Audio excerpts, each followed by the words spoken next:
I'll take what the fuck for 500, Alex.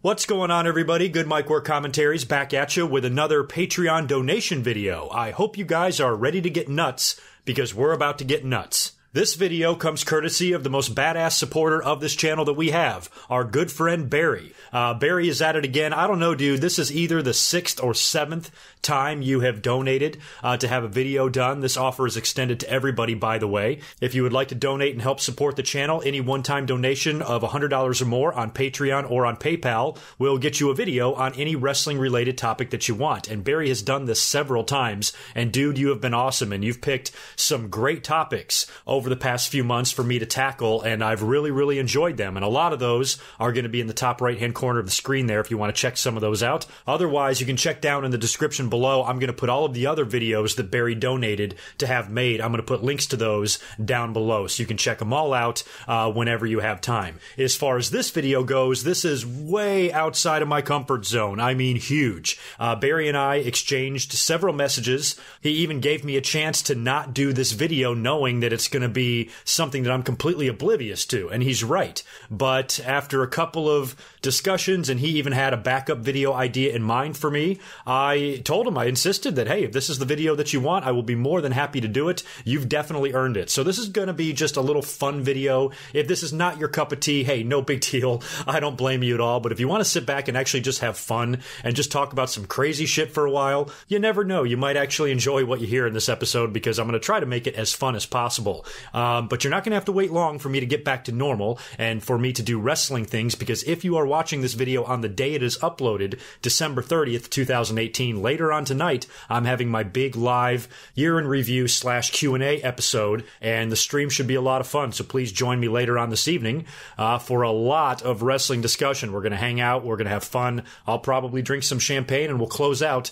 2018 together. But before we get to that, we've got to have a little bit of fun first. Again, Barry, I want to thank you very much for your awesome support and your donation. Now, I'm going to pre-warn you here. This is not going to be a very long review. I mean, this is a show, this is an episode, a television episode that you're asking me to review that was only 22 minutes long. So there's only so much I can do here. And since you have been so ridiculously generous with your donations over the past few months, I'm going to kind of give you a freebie.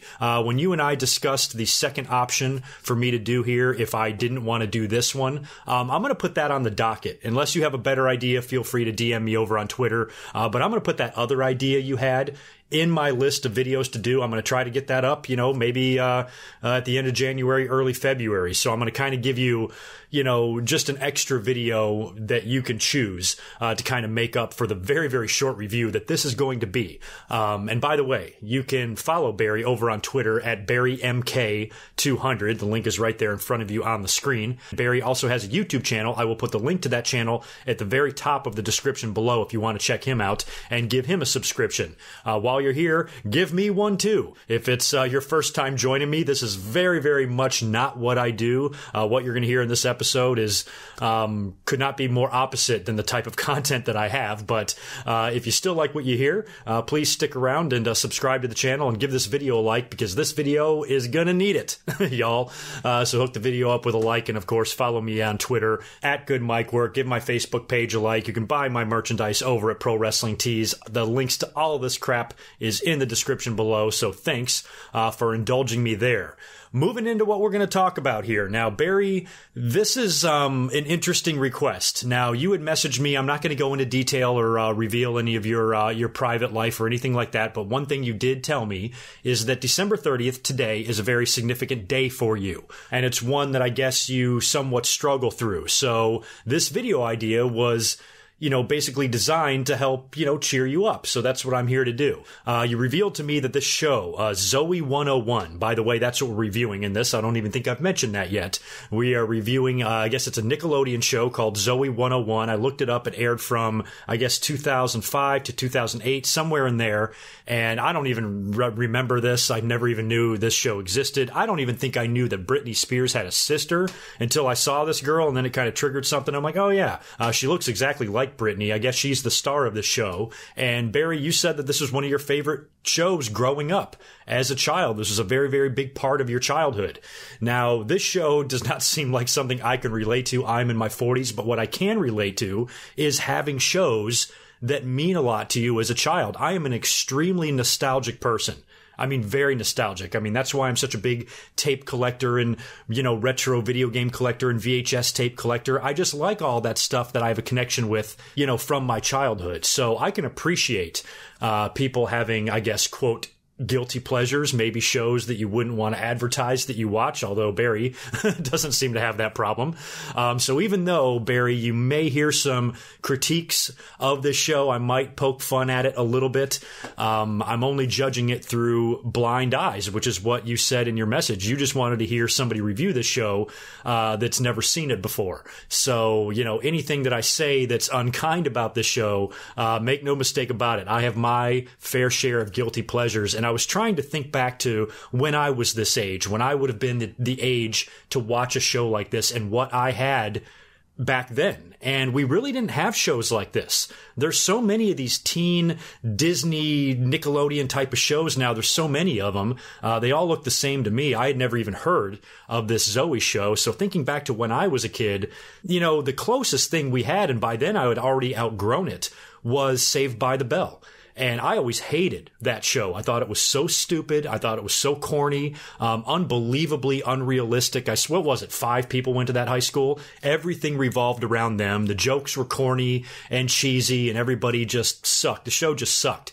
But everybody that's my age that I talk to looks back at Saved by the Bell as a good show. They talk highly of it. They speak highly of it.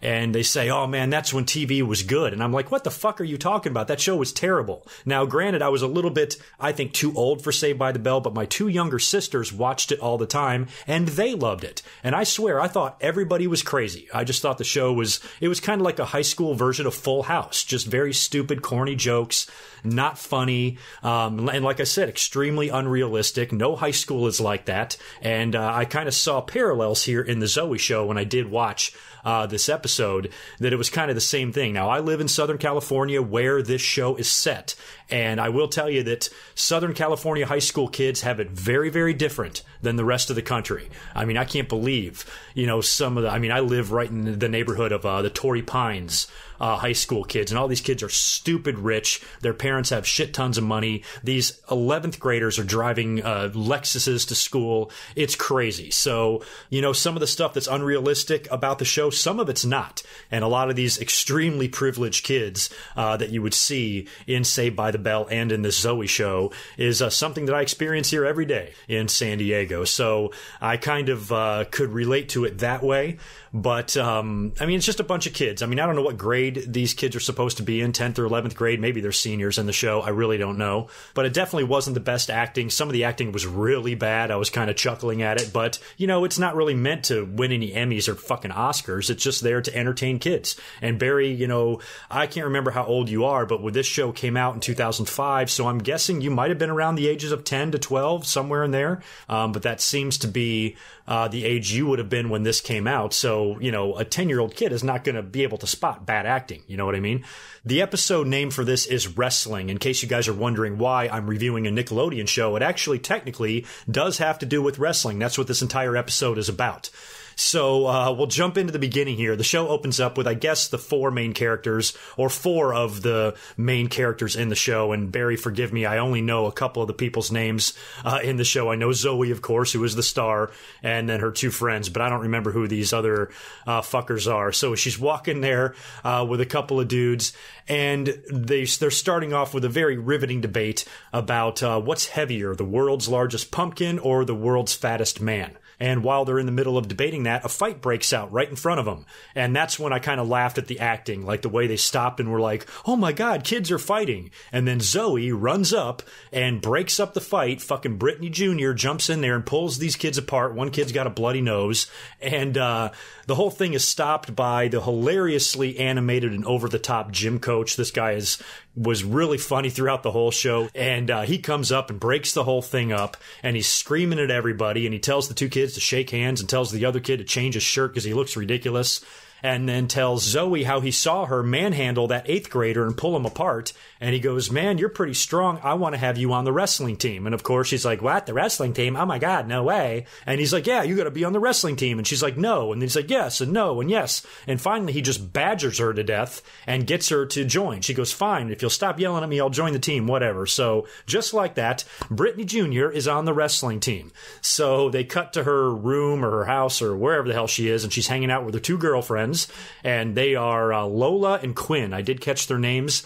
Zoe is in there complaining to her friends that she's now on the wrestling team, and there's kind of a subplot with her other friend Lola, who has these desires to be an actress, and she really wants to be on TV. And apparently all of the wrestling matches are broadcast on the high school's local TV channel or whatever. So they have like kind of an amateur broadcasting studio set up with a couple of guys on it, and the girl Lola gets the idea that she wants to be one of the broadcasters, or the color contemplator, as she put it. So she just wants to be on TV. She sees this as a stepping stone, even winds up approaching the other kid at school. The lead broadcaster guy tries to flirt with him. He's kind of a dork. He sees through it, brushes her off, and says, get the hell out of my face, basically, which I thought was pretty funny.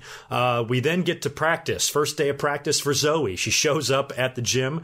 One kid, I don't know his name, he's very much against it. He's giving her shit, not happy at all that she's there, and said that she already ruined basketball, and that cracked me up. So I'm assuming there's another episode where she joined the basketball team, is what I'm guessing there. And then Coach Idiot barges through the door and shows up and tells her to go get on the jump rope and work out for a little while, because she has to catch up to all of these other guys that have been working out for months and months and months. So he basically just makes her work out. The dude is so over the top. He's so crazy. As cheesy and corny as it was, he did have me laughing a couple of times. I will admit that. They then cut to this really horrific workout montage. Not exactly a Rocky level montage here, and really hilarious chin-ups. Zoe's doing chin-ups, and she's clearly being spotted underneath her, but you can't see it. And she's grimacing and, working out so hard. So fucking stupid. And then I guess because she spent so much time working out and not much time wrestling at all, hasn't really had a chance to get in there and mix it up with the guys, she's angry about it. And everybody is at lunch. The coach is there with a whole bunch of the wrestling team kids, and she approaches him and says, dude, why am I not wrestling? I'm sick of this bullshit. And then he says, just relax. You are going to wrestle. I'm bumping you up to first string, and he's replacing some other dude who got pissed off at that. And he said, you're going to wrestle in the regional tournament in a couple of weeks or whatever the fuck. So just like that, she is now first string, and she's going to be wrestling in the big regional tournament like Karate Kid style. This show just keeps on making sense, doesn't it? Zoe then lets her friends know about these latest developments, and she'll be wrestling in the tournament. And that's when they inform her about this guy, Javers. I guess he's the star athlete of another school. He's like a fucking Brock Lesnar type of kid. They show her a tape of him going completely apeshit, beating up referees, beating up fans, and just annihilating every opponent he gets on the mat with. He's undefeated, and he's just a monster. And now it's tournament time. So just like that, we're on to the big regional tournament. All of Zoe's friends are there to watch the action, and everybody's getting ready. Everybody's doing their stretches, and that's when Lola is looking at the broadcast team. She really wants to be over there, really wants to be on TV, and Quinn is like, do you really want to be on TV? And she's like, yeah. And she goes, okay, hang on a minute. And Quinn sets off to go eliminate one half of the broadcast team, and I guess it's revealed later at the end that she sprayed him with some purple shit and then handcuffed him to a flagpole or something like that. And that left the other guy needing a partner. So Lola goes over there and approaches him and says, hey, can I sit in? And he basically just gives in and lets her join the broadcast booth. They didn't have anybody else. This dumb girl that doesn't even know what the fuck she's watching. She's the only option to sit in as a replacement. So yeah, again, makes a lot of sense. And now it's time for Zoe to wrestle. We're going to finally see Britney Jr. get in there and mix it up. But the problem is nobody wants to wrestle her. She shows up for her first match, and the guy's like, I'm not wrestling a girl, so he forfeits. And she wins via forfeit. She would start winning all of her matches that way. I believe about 3 of them. Meanwhile, this Javers punk is killing everybody, just murdering every opponent, just cruising and blowing his way right into the finals. And since Zoe won all of her matches via forfeit, it is now Zoe versus Brock Lesnar Jr. in the finals. And this Javers fuck tries to intimidate her and her friends, and I'm just laughing at this kid and his intensity. If I was in high school, I would have killed this kid. But he's the baddest motherfucker in this school, apparently, and he's murdering everybody, so he intimidates them and goes away, and then it's announced over the PA that Zoe is injured, and she's being replaced. But she's standing right there. She's just fine. She hasn't even had a match. Why the hell is she injured? So she goes over to ask Coach Sociopath about this, and he admits that the whole reason why he invited her on to the wrestling team is because he knew that none of the other boys were going to want to wrestle her. And he found a loophole in the rules that he can replace a wrestler if they get injured. So his plan was to use Zoe to defeat everybody else via forfeit, get her into the finals, replace her with another wrestler to at least give him a fighting chance against Brock Lesnar Jr. And, of course, Zoe ain't having any of this. So she gets pissed, goes up right before the match is about to start in the finals, and very Karate Kid style, Daniel LaRusso is going to fight. It reminded me of that. She approaches the referee and she's like, dude, I'm not injured. Do I look injured? And he winds up letting her wrestle. So now it's going to be Zoe versus Brock Jr. in the finals. The match is on and Zoe gets fucking hospitalized. This guy ended her in about 1 second. They don't show the carnage. They just show him attacking and then the camera fades to black. She wakes up in a very shady-looking hospital. I don't know where the hell they were, and I don't know where this girl's family was. She was just assaulted by a man twice her size and strength, and nobody seems to care except her friends. She's in the hospital completely unconscious, probably has a concussion, potential CTE when she gets older. She's in a world of shit. But nobody seems to really care except her high school friends. She asked them if she won, and they were like, no. And then she asked how long the match lasted, and they said about 2 seconds. And then apparently, I think it was the kid, I forget now, Barry, you're going to have to fill me in here. The kid that was giving her shit when she showed up to practice the first day, he apparently, according to her friends, approached Brock Lesnar Jr. in the parking lot and told him that he was being a jerk, and he got his fucking ass kicked, and it was revealed that he was laying right next to her with bruises and bumps and scars and blood all over his body, and that's how the show wrapped up and rolled credits, and the very, very catchy theme song to close everything out. And yeah, that was an awfully quick review of the show. Barry, I don't know what to tell you, man. I can't say that I could relate to this show, but like I said earlier, what I can relate to is being nostalgic for something, liking something as a kid that might not hold up as an adult. I don't know if you still watch this show or still find it entertaining. I wouldn't doubt if you did, because like I said, all of my guilty pleasures and some of the dumber shows or weirder shows that I watched as a kid, I can still go back and watch and be entertained by. So I hope I did this show justice. As far as how I would rate it, I don't know, because I don't know how it stands up or how it holds up to other shows that are like it, because I know these days and in modern times there are a lot of shows very much like this Zoe show, so I don't know if this is considered to be one of the better ones. It looked like it only lasted for a few seasons, and I don't know how old these kids are now. They're probably in their mid-20s at this point, but I can definitely relate to having a soft spot for shows that you used to watch. You know, you're lucky. I mean, you had so many options during this time. When I was a kid, you know, in the early 80s, we had very little. There was not shows like this at all. And there might have been one or two. I'm trying to even think what any shows would be. The only kind of pre-teen show or teen show or high school type of show that I can remember watching would have been on Nickelodeon. It was You Can't Do That on Television.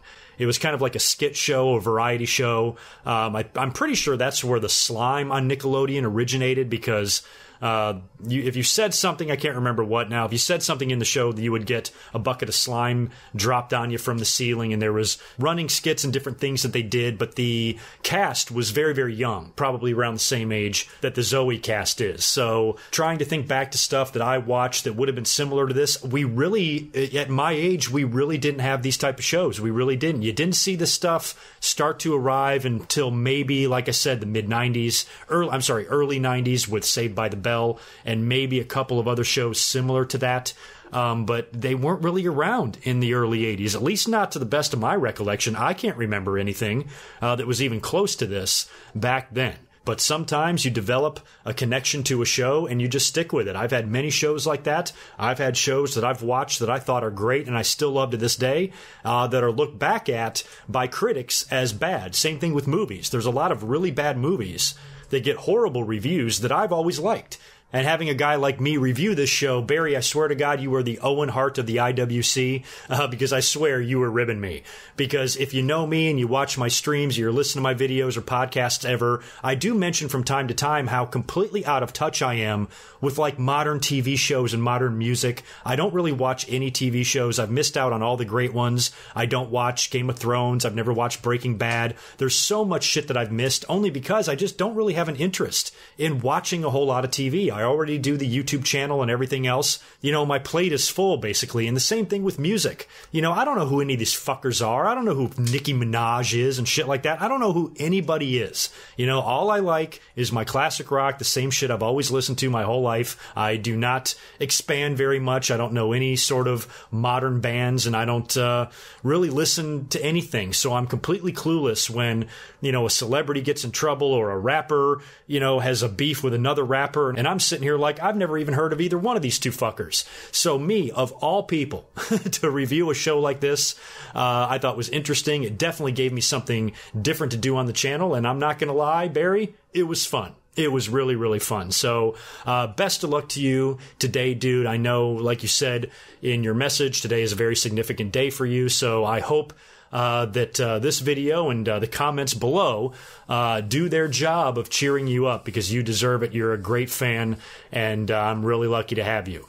So we'll talk soon, and I will put your next video idea on the calendar, and we'll get working on that here in the next few weeks. And that's going to be joining the list of a couple of special videos I have planned in the next few weeks. I've got a big Royal Rumble retro review that I'm going to do in January, along with another donation video coming in from Reese Jones again. He was the one that was responsible for that big Undertaker WrestleMania video that I did a couple of months ago. So we got another one incoming from Reese in the next few weeks as well. So yeah, a lot of good content coming to the channel to kick off 2019. You guys take care of yourselves. If you're not going to be joining me later on for tonight's end of year live episode, I wish each and every one of you a very, very happy new year. Thank you again very much, Barry, for your donation, and I will catch you all in 2019. Until then, peace.